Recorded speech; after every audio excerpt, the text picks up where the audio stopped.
And so what's up mga Lodi? Kamusta kayong lahat? Finally this time ay papunta na nga tayo sa most exciting part. At nandito nga pala tayo ngayon sa may Ninoy Aquino International Airport Terminal 3. And yes, our vacation will be at Turkey.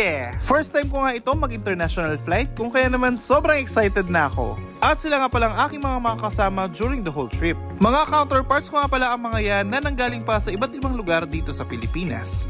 And this trip is brought to us by Papa G. Kaya naman kay Papa G, thank you so much! Fast forward, makalipas nga ng halos 1 oras na pag-aantay ay natapos nga rin kami sa check-in counter at dumiretso na dito sa may immigration. Actually, medyo kabado nga ako doon sa immigration kanina at baka hindi nga ako makasakay. Pero this is it dahil onboarding na nga tayo. At tanong ko na nga mula dito itong plane na aming sasakyan. At 10:20 in the evening ang aming departure time. And according nga pala sa aming flight schedule ay almost 12 hours nga rin magiging biyahe namin from Manila going to Istanbul. Kaya naman for sure, this will be a long way ride. Buti na nga lang at meron silang touchscreen TV where you can watch movies and listen to music. Fast forward, umandar na nga itong plane patungo dito sa runway. Kumuha nga lang din ito ng buwelo at ilang saglit pa ay pa-take off na nga rin kami. For now, paalam na nga muna Philippines but surely in just few days I shall return. And since gabi nga kami nagbiyahe kung kaya naman kitang-kita mo ang ganda ng city lights ng Kamaynilaan. At ilang saglit pa ay ready to serve na nga rin itong aming dinner. Anyapin na Nanu Tapa, Montana. At dahil medyo matagal-tagal nga ang biyaheng ito, kung kaya naman matutulog na nga muna tayo. Good night everyone! Note, please continue to like, share, and follow me for more.